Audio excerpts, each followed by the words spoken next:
Olá, galerinha dos quintos anos, muito boa tarde, tudo bem com vocês? Prof. Mary, com a nossa aula de língua portuguesa. Nós vamos na nossa apostila na página 25. Todo mundo pega a apostila na página 25, lápis, borracha. Vamos lá? Nós vamos retomar aqui a questão dos sinais de pontuação. Nós sabemos o quanto é importante os sinais de pontuação na linguagem escrita, porque ela marca as pausas, né? Os sentimentos. Então, é muito importante que usemos corretamente esses sinais de pontuações, certo? E hoje nós vamos aqui para o uso das reticências. A reticência é marcada por aqueles 3 pontinhos. O que significa a reticência? Significa a interrupção de uma fala, de um pensamento. Significa que aquele pensamento não foi concluído, certo? Então, vamos lá. Questão número 5. Observe um trecho do texto A Bola. Vamos ler? O que é que ela faz? Ela não faz nada. Você é que faz coisas com ela. O quê? Controla, chuta. Ah, então é uma bola. Então, vamos lá. Letrinha A. Nesse trecho, aparece o sinal de reticências. Por que você acha que ele foi usado? Nesse trecho aqui que eu li para vocês. Letrinha B. A pontuação usada ao final do pai, controla, chuta, nesse trechinho aí, ó, que está entre aspas, pode indicar uma interrupção. Considerando essa possibilidade, quem o interrompe e por quê? De quem que é essa fala que foi interrompida, né? Então, tem um personagem aí falando. E por que ela foi interrompida? Se vocês tiverem dúvidas, pode voltar no texto original. Mas aqui tem um trechinho mostrando para vocês, certo? Na questão número 6, vocês vão ler um pedacinho, um trechinho da anedota de Joãozinho, que nós lemos anteriormente, na nossa aula anterior, tá? Vocês vão ler e vão responder, ó. Nesse caso, os sinais de reticências foram usados com qual finalidade? Por que foi usado esse sinal de reticências nesse trechinho do Joãozinho? Certo? Questão número 7.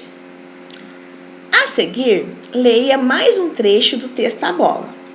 O garoto agradeceu, embrulhou a bola e disse: legal. Depois começou a girar a bola à procura de alguma coisa. Então, letrinha A. As frases apresentam interrupção? Sim ou não? Vocês vão fazer um xizinho na resposta correta.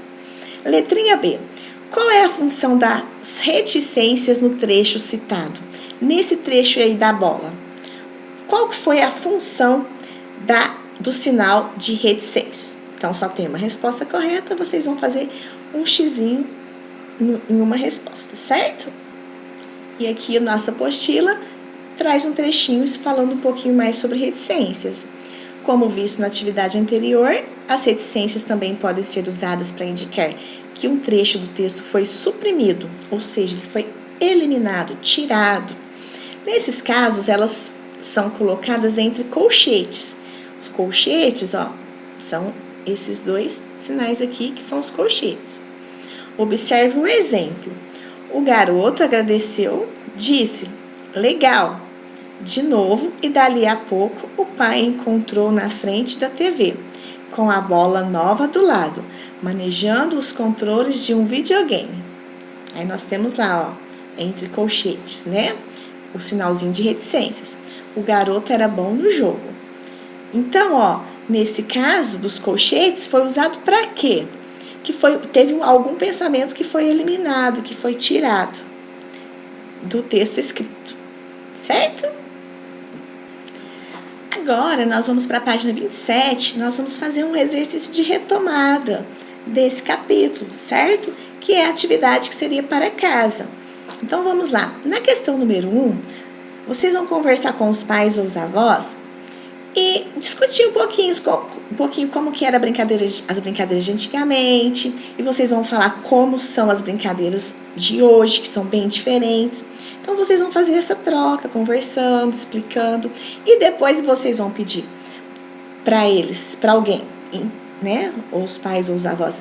Ensinar, brincar com você de alguma brincadeira antiga e vocês vão ensinar uma brincadeira nova para eles, certo? Questão número 2, vocês vão ler uma crônica humorística, né, que tem relação ao humor e a fatos engraçados, e fazer o que se pede. Então, realiza a leitura e depois agora eu já vou explicar o que vocês vão fazer nas questões. Então, após a leitura realizada do texto, essas questões que não têm espaço para resposta, vocês vão pegar o caderno de língua portuguesa e escrever. Atividade da apostila 2, Pitágoras, página 28. E coloca a letrinha e coloca a resposta, tá? Coloca o número da questão e a letrinha. E vocês vão responder, ó, qual é a situação retratada na crônica? Qual que é a história? Qual que é o assunto principal aí dessa crônica? Do que ela fala? Letrinha B. O texto apresenta poucos ou muitos personagens. Quais são eles? Tem muitos ou poucos? Quais são eles? Letrinha C. Os acontecimentos narrados se desenrolaram em quanto tempo? Foram em dias, foram meses, foram anos? Quanto tempo? Letrinha D. Como termina a crônica? Qual é o final da crônica? Letrinha E. Por que o texto pode ser considerado engraçado? Qual foi o fato que aconteceu que tornou o texto engraçado? Vocês vão escrever para a prof. F. Retire do texto 3 exemplos de registros de linguagem oral e explique por que ela foi usada. Então, crianças, a linguagem oral, ela é diferente da linguagem escrita, né? Aí a linguagem, quando a gente passa para o papel, quando ela é escrita, ela precisa ter uma linguagem mais formal, mais culta. Porque a linguagem oral, nós estamos falando com as pessoas, tá ali no pessoalmente, então ela é diferente, tá? Até o som de algumas palavras são diferentes. Igual eu estou falando, ó, diferente. Tem o som de I, né? Diferente. Mas é diferente. Então, tem várias coisas que marcam a nossa fala oral, que é diferente da fala escrita, tá? Então, vocês vão retirar 3 exemplos de linguagem oral, tá? E vai explicar por que ela foi usada. F. F já falei. G. Explique por que o texto lido é uma crônica de humor.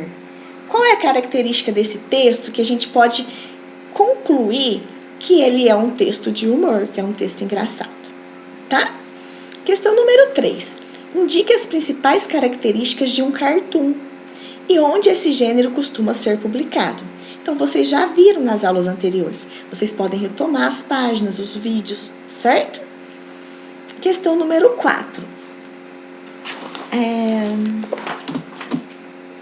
Pesquise anedotas ou crônicas de humor infantis sem palavras ofensivas ou inadequadas e copie-as no seu caderno. Então, você pode escolher uma anedota e uma crônica, tá? Vamos pegar uma de cada. Que não tenha palavrões e vocês vão copiar no caderno. Anedota, depois uma crônica, uma de cada, ok? Na questão número 5, vocês vão ler essa anedota aqui abaixo, tá? Vocês vão fazer a leitura e vão responder no caderno. Letrinha A. Explique como se dá o humor na anedota lida. Qual que foi o fato engraçado? Tá? Escreve aí. Letrinha B. Qual verbo do texto está no modo imperativo? Então, vou procurar aqui. Lembra que é uma dica, uma sugestão ou uma ordem, tá? Qual verbo? Procura aí, escreve qual é ele e responde se ele está no afirmativo ou se ele está no negativo, ok?